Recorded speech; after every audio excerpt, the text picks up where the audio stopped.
Good evening and welcome to the show. This is the Mike Vogiatzakis for Mayor Show.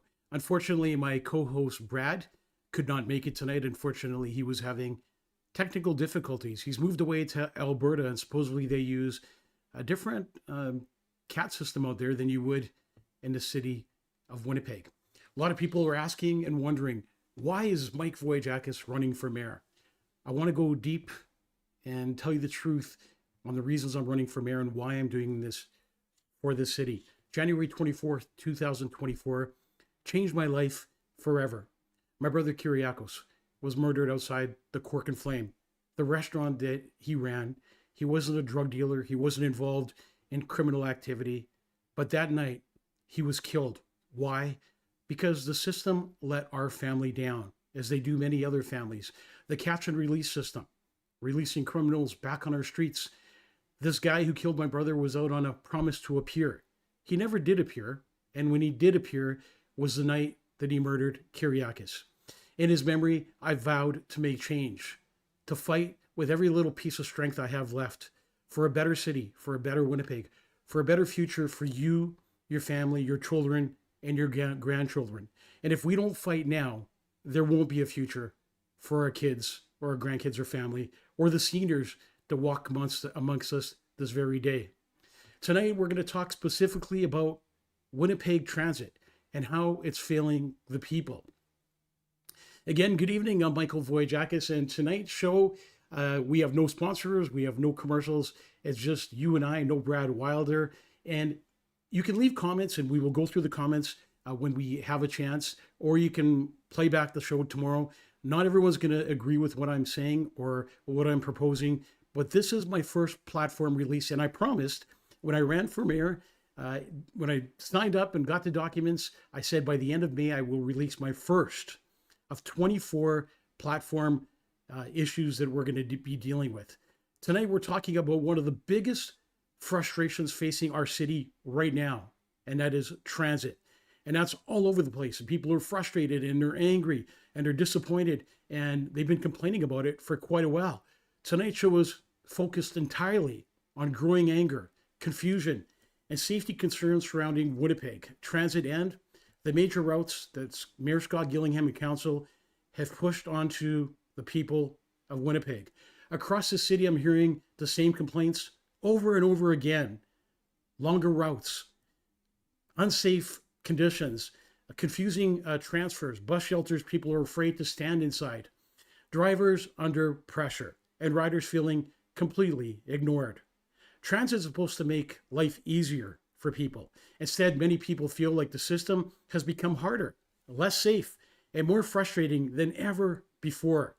Tonight, we're going to talk honestly about the failed routes, the failed changes, transit safety, unsafe bus shelters, violence and disorder on the buses. And we've seen lots of it. As a matter of fact, yesterday, I watched a video of a young person being choked on the bus. The frustration of seniors, workers, students, and families. And most importantly, how we fix this system before it gets even worse. Let's begin. One of the biggest complaints I hear everywhere and anywhere I go, the routes no longer make sense. People are confused. The bus routes used to make sense. They were there forever, and one day they were changed. People are frustrated because many trips now take longer than they ever used to. For example, a trip that would take an hour now could take up to 2.5 hours. Some riders are dealing with multiple transfers, meaning getting off one bus onto another bus, confusing connections, missed buses. So a lot of people, not only are they missing their buses, but their buses are not even showing up. Longer commute times, which means you need to get up earlier to go to school or work or your doctor's appointment. Delays getting to work, school, and seniors especially. They're really struggling. Many seniors depend on direct and familiar routes that they've used for years. Now they're expected to navigate confusing changes and additional transfers, often during cold Winnipeg winters. And my mom is 80, and if I put her on a bus that she used to go on at one time, and all of a sudden the bus changed, my mom would be confused and she would refuse to get on that bus again. That is not improving transit. That is making life harder. The reality is simple. Too many decisions are being made by people who do not actually rely on transit every day, people who do not get on buses, people who sit behind desks. The people using transit should have been listened to long before these changes were pushed forward. Now let's talk about safety, because if people do not feel safe using transit, the system will continue to fail. I hear concerns constantly about drug use on buses, harassment, violent incidents, intimidation, disorderly behavior, mental health crisis, vandalism, drivers being threatened. And how fair is it that you go to work and you're threatened as you're driving the bus, and sometimes violence being used against the bus drivers, passengers feeling trapped and unsafe. Many citizens now avoid buses entirely at certain hours because they are uncomfortable or afraid to ride that bus. That should never happen in a city like Winnipeg's. Seniors should never feel scared taking transit, period. Students shouldn't feel unsafe going to school. Parents should not have to worry about their children waiting at a bus stop and worrying if they're going to be okay. And transit drivers should not be afraid or shouldn't be left to handle dangerous situations by themselves. It's unfair. This has become a serious public safety issue. Now let's talk about bus shelters. And we've all seen what happens on bus shelters, and we need to put a stop to that, because many bus shelters across Winnipeg are no longer functioning as safe public spaces. Citizens are telling me, and I've been talking to a lot of citizens for 2 years now, shelters are dirty, shelters smell, shelters are damaged, drug activities taking place, people feel intimidated. Some shelters are completely taken over every night. And during winter, many citizens feel forced to choose between freezing outside or entering a shelter where they feel very unsafe. That is unacceptable.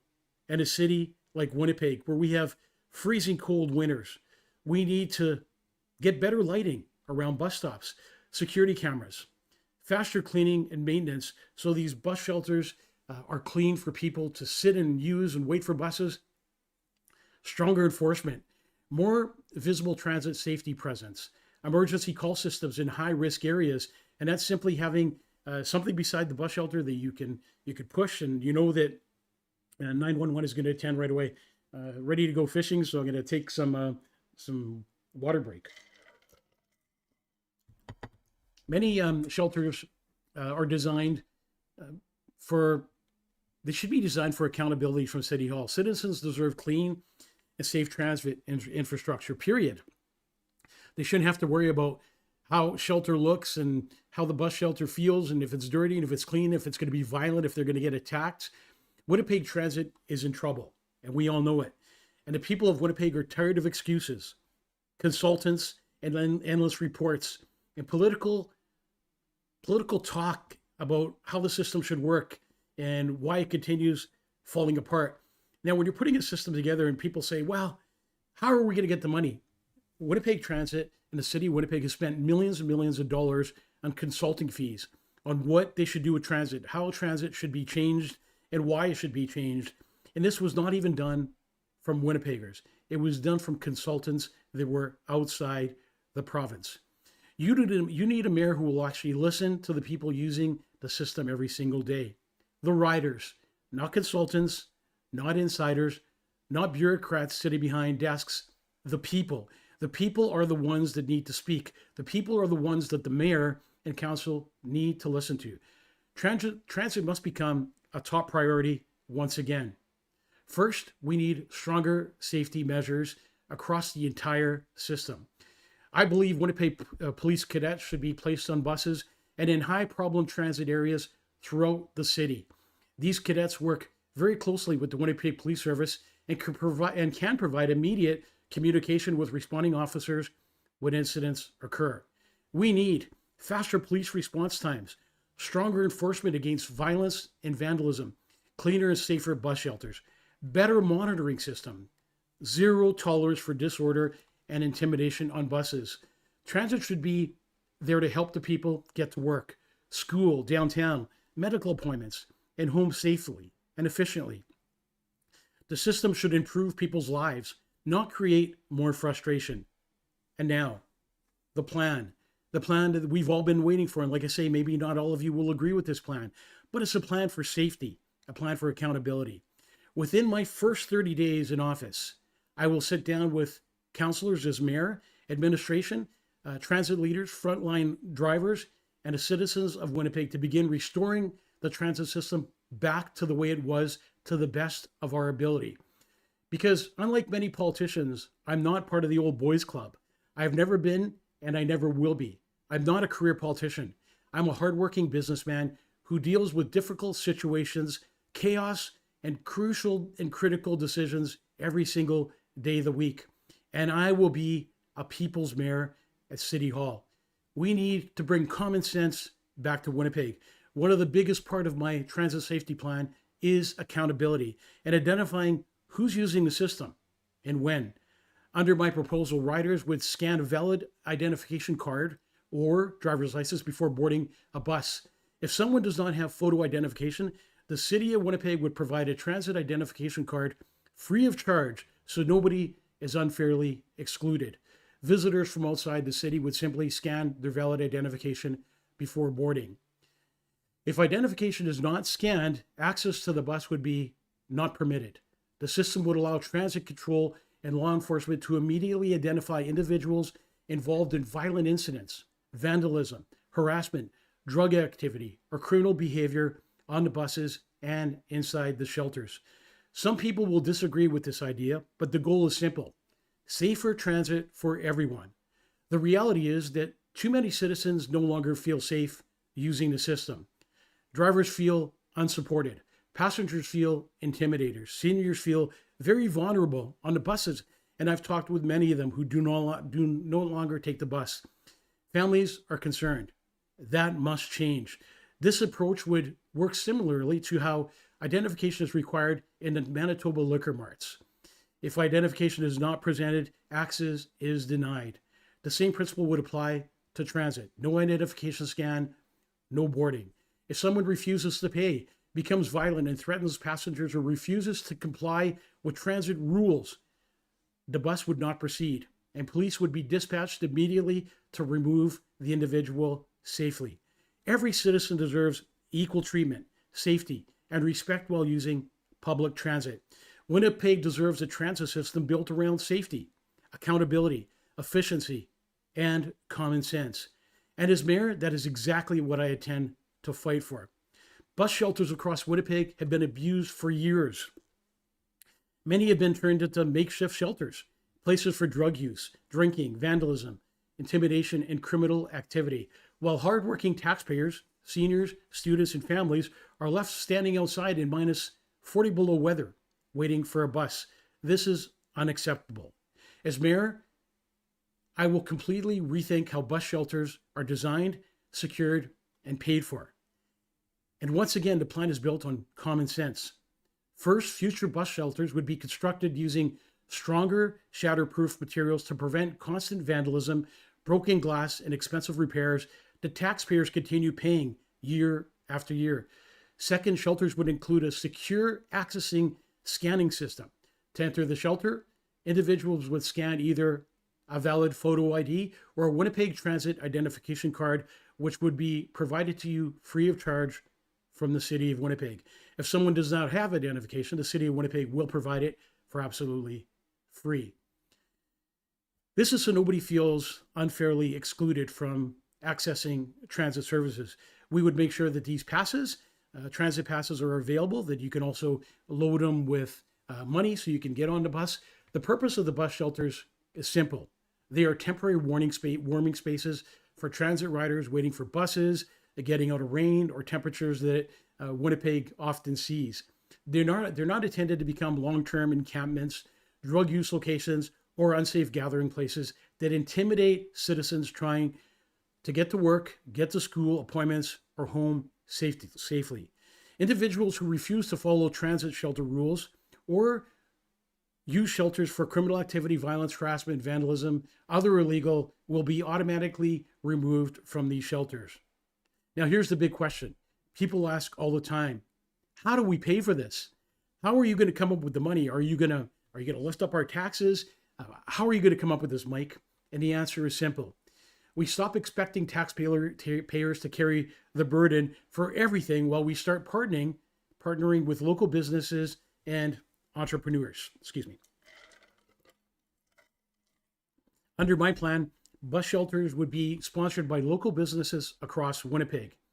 Each shelter would include and feature professionally wrapped advertising and business branding in exchange for helping to fund the shelter, maintain the shelter, and the technology and safety systems that go along with the shelter. For example, if Voyage Funeral and Crematorium wanted to sponsor a bus shelter, the city of Winnipeg would work with the business to approve the location, permit the construction, give us the proper permits, and install the shelter along with the scanning and security systems. This creates a partnership between local businesses and the city while reducing financial pressure on taxpayers. We need to start thinking differently. We need innovation. We need accountability, and we need leadership focused on protecting the people who actually use the system every single day. This system would also allow transit control and enforcement to identify individuals involved in violence, harassment, vandalism, or criminal incidents occurring inside the shelters. Some people may call this an unorthodox approach. I call it common sense. The safety of citizens must come first. We must protect citizens at all costs. We must protect students. We must protect hardworking citizens, and we must restore respect, safety back to Winnipeg Transit. That is the direction I believe Winnipeg needs to move toward. Another major concern that must be addressed is the condition of the control center itself. The control center is where the bus drivers communicate with the control center if there was an incident to take place on the bus. For years, many Winnipeg transit operators and riders have raised serious concerns about emergency response times, communication systems, and the ability for drivers to receive immediate assistance during dangerous situations. Drivers have reported situations where emergency alerts or calls for help were delayed or not received at all. Communication was difficult. Support did not arrive quickly enough during a violent attack or a violent risk. That should never occur. Every citizen in Winnipeg who's taking transit, including the drivers, deserve front lines that are safe every single day. They deserve to know when they call for help, someone is responding immediately. Passengers deserve to know that there's a modern, reliable, and accountable safety system protecting them while they ride on the bus. Technology has advanced dramatically over the years, but many citizens and frontline workers feel that transit safety systems and response procedures have not kept up with the pace, with the growing challenges happening on buses and inside shelters. As mayor, I would push for a full independent review and modernization of the transit control operations system, the emergency communication system, real-time monitoring capabilities, response protocols, staffing levels to protect staffing, a coordination with Winnipeg Police Service operators, emergency support systems. We need real-time communication, faster emergency response, stronger accountability, and modern technology that protects both the drivers and passengers. If a driver presses an emergency alert button, help should be there immediately, not delayed. Public transit cannot function properly if operators and riders do not feel protected. Safety must come first. This is my idea for a safer Winnipeg, and I've only released part of the plan, but it's a plan to keep your family safe when they get on the bus. I know sometimes people may think, well, nobody has a right to have my personal information. That personal information is there to protect you. So when something happens on the bus, they can identify that person quickly. We want to give you your bus shelters back. We want to do it with the help of Winnipeg businesses. And I think the city of Winnipeg needs to work more with local businesses to help pay for the costs. And there's many local businesses will step in and help. And as I go forth out of my 24 plans, this is number one. There's going to be a plan where we talk about homelessness and how to get people off the streets, not violently, not arrested, because you can't arrest yourself out of these situations, not by building safe injection sites, which I'm totally against, but real help for real citizens. And when I reveal that plan, you are going to love it. And we're going to try and clean up homelessness. We're going to help people with addiction, mental health, and other situations people face every day. If I was a little off tonight, it's because I'm used to doing my show with Brad, who's been doing a show with me for 4 years. And every Wednesday night we'll come on and we'll release the platform ideas and maybe talk more about the ones we did release. But if you have questions, leave them on the comment section, which I can't see tonight. And when I do see them, I will respond. Please like, share, and follow. The only way that we're going to beat an incumbent mayor is by joining together. Listen, I want to do this for you. I'm stepping outside of my box. I'm very comfortable in my profession as a licensed funeral director and embalmer. But because of what happened, I'm determined to make change to the city of Winnipeg, a better, safer Winnipeg for all of us. So most of my platform announcements and policies will be shared right here online, directly with the people of Winnipeg, because I believe the people of Winnipeg are the first ones who should know and hear and respond to the solutions that I have in front of you, because I believe citizens deserve honesty, transparency, and leadership that actually listens. Winnipeg does not need more political insiders. We need common sense leadership, and that's exactly what you'll get from me. We need a mayor who is not politically connected, a mayor who has never been part of the political establishment, a mayor who understands hardworking, responsibility, pressure, and real life challenges. I am not a career politician. I never want to become one, and I never want to be called a politician. I want to be a businessman who puts Winnipeg back on track, who lights up downtown, who lights up the bus shelters, who makes you feel safe, because when we have light, we have safety. I'm a hardworking businessman who spent decades serving families, building businesses, creating jobs, and dealing with difficult situations every single day of the week. I believe the city of Winnipeg should be run with accountability, responsibility, and common sense, just like a successful business would be. The citizens of Winnipeg must come first, not politics, not special interest groups, not the old boys clubs, the people. I want to be a mayor who listens, a mayor who stands up for citizens, a mayor who brings your voice into City Hall, because the bottom line is your voice matters. And on election day, I would be honored to earn your support and your vote. Michael Vogiatzakis for Mayor 2026. Real change now. I thank you for tuning in to the Mike Vogiatzakis for Mayor show. Next week, Brad Wilder will be back with us again. Please like, share, and follow. Again, thank you for tuning in. Take care of yourselves and each other. God bless you and